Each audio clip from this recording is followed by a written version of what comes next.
Complete work of Swami Vivekananda, Volume 5, Section 4. Questions and Answers. Section 4. Questions and Answers. Part 1. A discussion. Question 1. I should like to know something about the present activity of philosophic thought in India. To what extent are these questions discussed? Answer. As I have said, the majority of Indian people are practically dualistic and the minority are monist, and the minority are monist. The main subject of discussion is Maya and Jiv. When I came to this country, I found that the laborers were informed of the present condition of politics. But when I asked them what is religion and what are the doctrines of this and that particular sect, they said, we do not know. We go to church. In India, if I go to the present peasants and ask him, who governs you? He says, I do not know. I pay my tax. But if I ask him, what is his religion? He says, I am a dualist and is ready to give you the detail about Maya and Jiv. He cannot read or write, but he has learned all this from the monks and is very fond of discussing it. After a day's work, the peasants sit under a tree and discuss these questions. Question 2. What does orthodox mean with the Hindus? Answer. In the modern times, it simply means obeying certain caste laws as to eating, drinking, and marriage. After that, the Hindu can believe in any system he likes. There was never an organized church in India, so there was never a body of men to formulate doctrine of orthodox. In a general way, we say that those who believe in the Vedas are orthodox. But in reality, we find that many of the dualistic sect believe more in Puranas than in Vedas alone. Next question. Question 3. What influence had your Hindu philosophy on the Stoic philosophy of the Greece? What influence had your Hindu philosophy on the Stoic philosophy of the Greeks? Answer. It is very probable that it had some influence on it through the Alexandrians.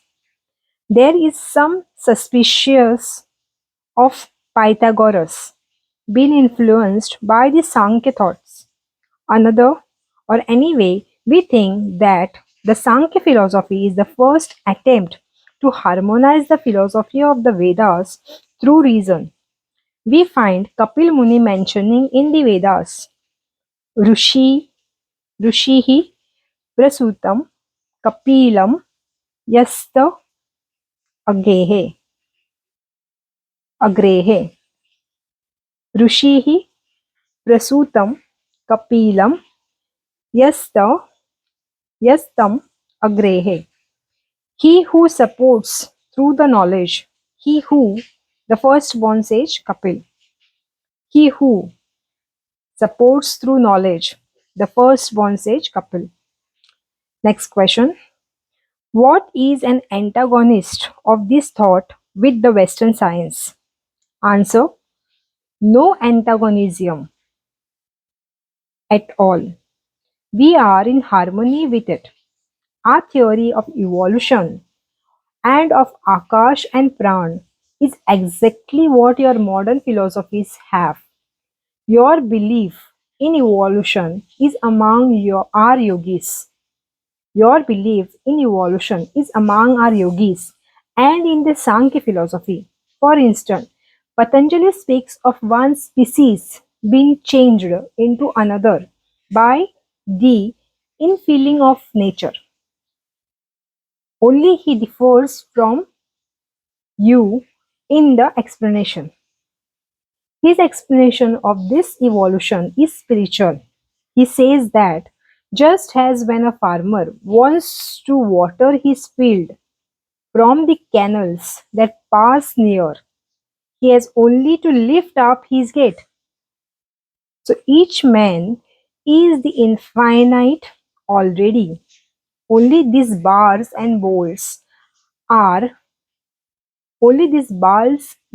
and bolts and different circumstances shut him in. But as soon as they are removed, he rushes out and expresses himself. In the animal, the man was held in abeyance, but as soon as good circumstances or good condition came, he was manifested as man. And again, as soon as fitting circumstances came, the God in man manifested itself. So we have very little to quarrel with in the new theories. For instance, the theory of Sankhya has to perception. For example, the theory of the Sankhya has to perception is very little different from the modern physiology. Next question. But your method is different. Answer. Yes, we claim that concentrating the powers of the mind in the only way to knowledge. We claim that concentrating the powers of the mind in the only way to knowledge. In external science, concentration of mind is putting it on something external, and in internal science, it is drawing towards oneself. We call this concentration of mind yoga. Next question. In the state of concentration, does the truth of this principle becomes evident? Answer. The yogis claim a good deal. They claim that by concentration of the mind, every truth in the universe becomes evident to the mind, both external and internal truth. Next question. What does the Advaitis think of cosmology? Answer.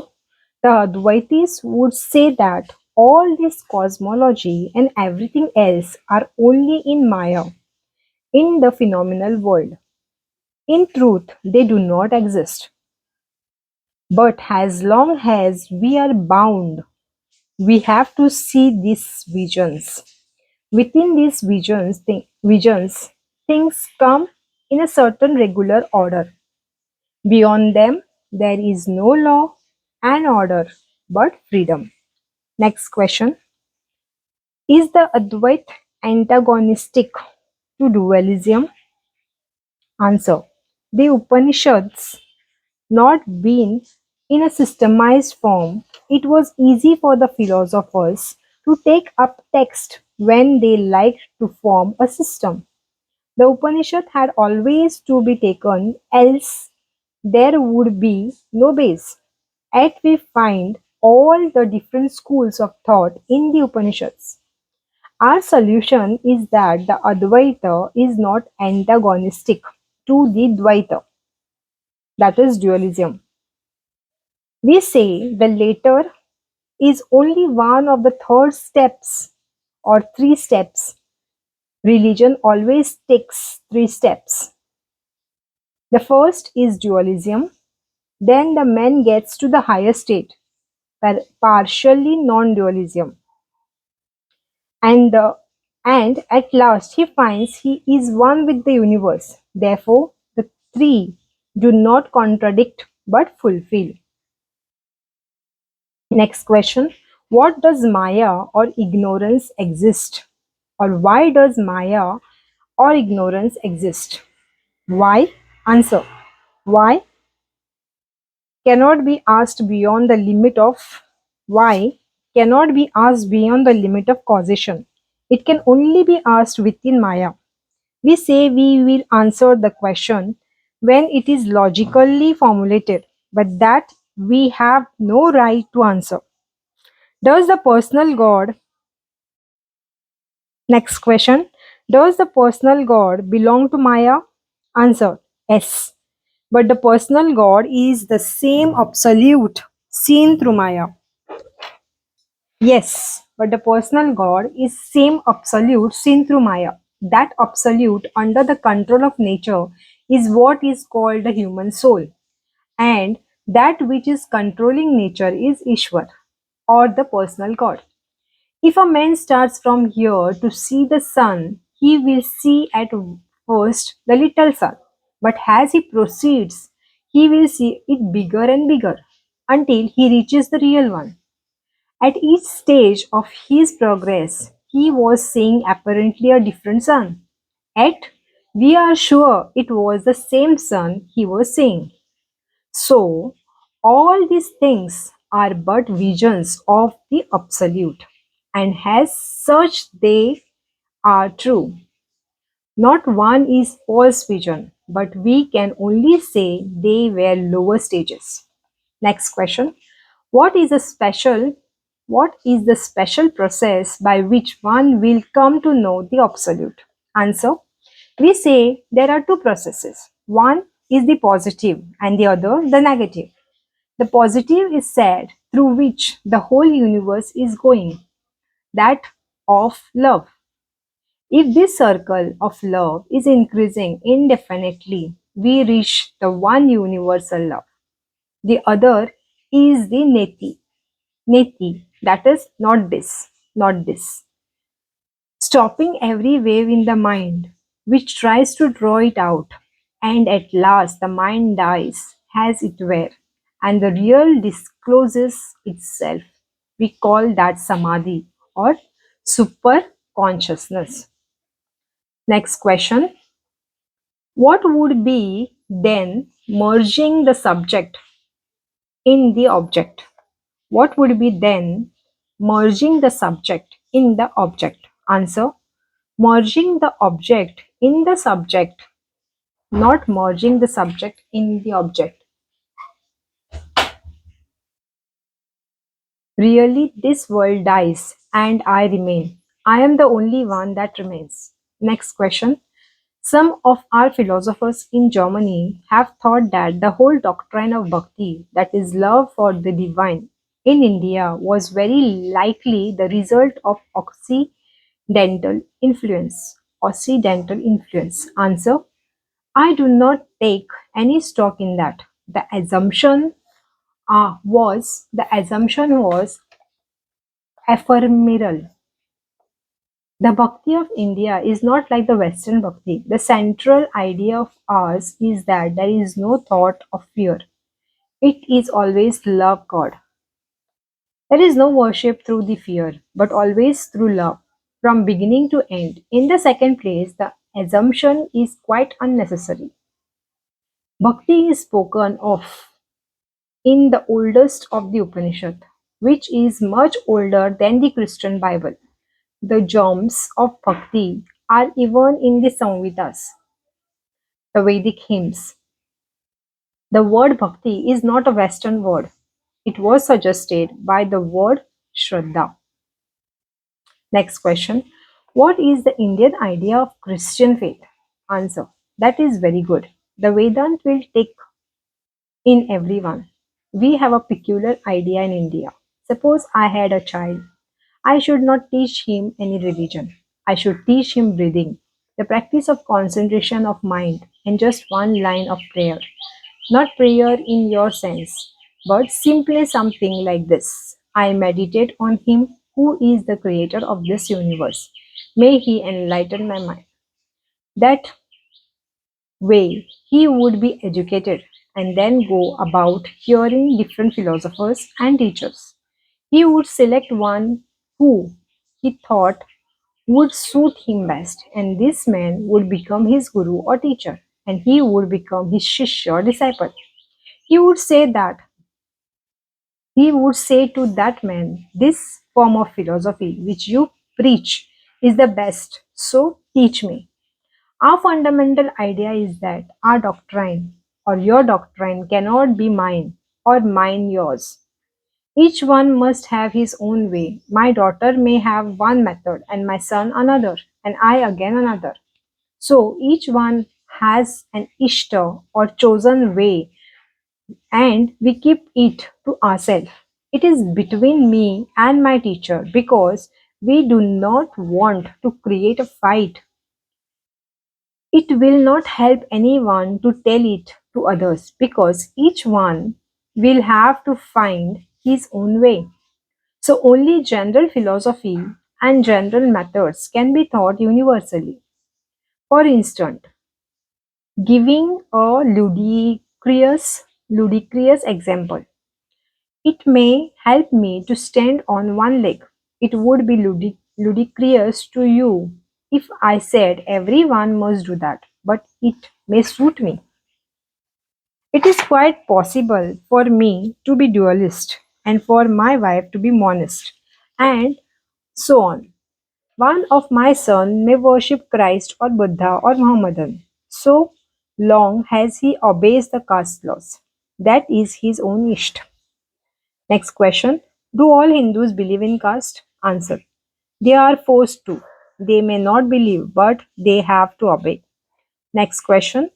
Are this exercise in breathing and concentrating or concentration universally practiced? Answer. Yes. Only some practice only a little, just to satisfy the requirement of their religion. The temple in India are not like the church here. They may all vanish tomorrow and will not be missed.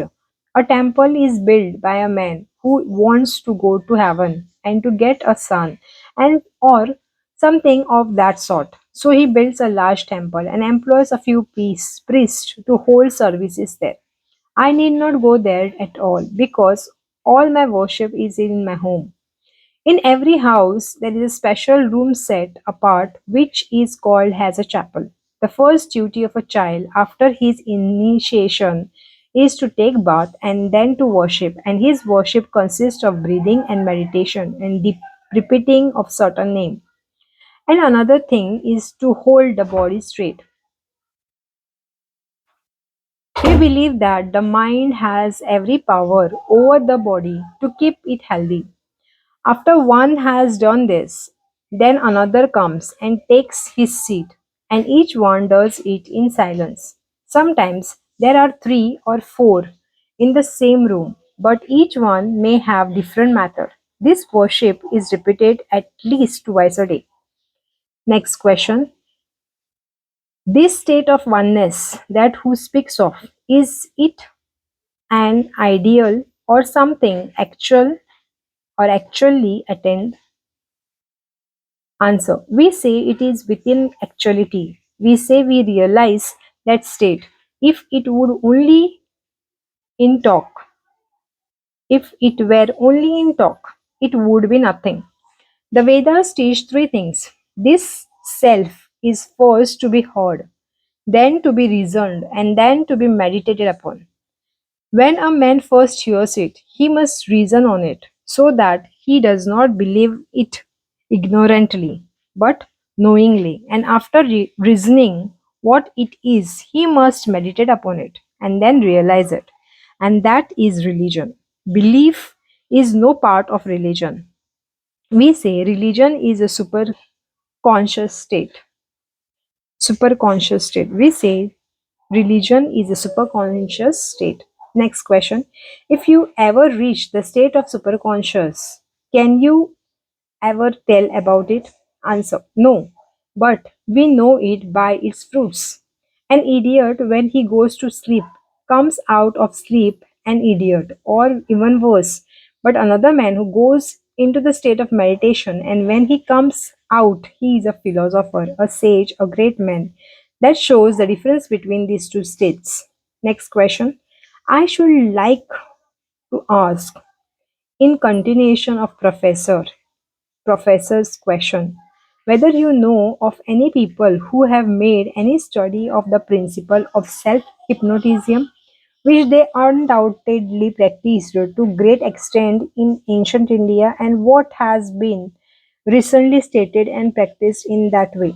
Of course, you do not have it so much in modern India. Answer. What you call hypnotism in the West is only a part of a real thing. The Hindus call it self-hypnotization. Self-hypnotization. They say you are hypnotized already and that you should be out of it and dehypnotize yourself. There the sun cannot illumine, nor the moon, nor the star, the flash of the lightning cannot illume that. What to speak of the moral fire that shining everywhere or everything else shines? What to speak of the mortal fire that shining everything else shine? As per Katha Upanishad. That is not hypnotization, but dehypnotization. We say that every other religion that preaches these things are real or has real is practicing a form of hypnotism. It is the Advaitist alone that does not care to be hypnotized. Him is the only system that more or less understands the hypnotism comes with every form of dualism. But the Advaitist says throw away even the Vedas, throw away even the personal God, throw away even the universe, throw away even your own body and mind, and let nothing remain in order to get rid of hypnotism perfectly. For from where the mind comes back with speech, being unable to reach, from where the mind comes back with speech, being unable to reach. Knowledge the bliss of Brahman. No more is fear. That is dehypnotization. I have neither vice or virtues. I have neither vice or virtues, nor misery nor happiness. I care neither for Vedas nor sacrifices nor ceremonies. I am neither food nor eating nor eater, for I am existence absolute, knowledge absolute, bliss absolute. I am He, I am He. We know all about hypnotism. We have a philosophy which the Western is just beginning to know, but not at adequately. I am sorry to say. Next question. What do you call the atrial body? Astral body. Answer. The astral body is what we call the Linga Sharir. When this body dies, how can it come to take another body? Force cannot remain within matter, so a little part of defined matter remains, through which the eternal or internal organs make another body. For each one is making his own body. It is the mind that makes the body. If I become a sage, my mind gets changed into sage's brain. And the yogis say that even in this life, a yogi can change his body into God's body. The yogis go show some wonderful things. 1 ounce of practice. 1 ounce of practice is worth 1,000 pounds of theory. Yogis show many wonderful things. 1 ounce of practice is worth 1,000 pounds of theory. So I have no right to say that because I have not seen this or that thing done. That thing done. It is false. Their books say that we practice you can get all sort of their book says that with practice you can get all sort of results that are most wonderfully described. Some small results can be obtained in a short time, but regular practice so that one may know that there is no humbug about it, no charlatanism. charlatanism and these yogis explain the wonderful, very wonderful thing mentioned in all scriptures in a scientific way. The question is how this record of miracles entered into every nation. The man who says that they are all false and need no explanation is not rational. You have no right to deny them. You have no right to deny them until you can prove them false.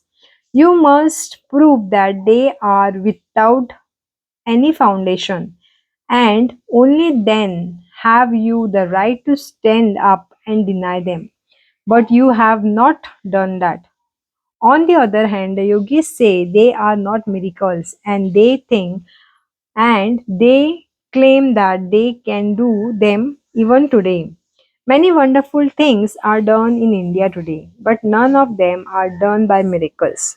There are many books on the subjects again. If nothing else has been done in that line except a scientific approach towards psychology, the credit must be given to the yogis. The credit must be given to the yogis.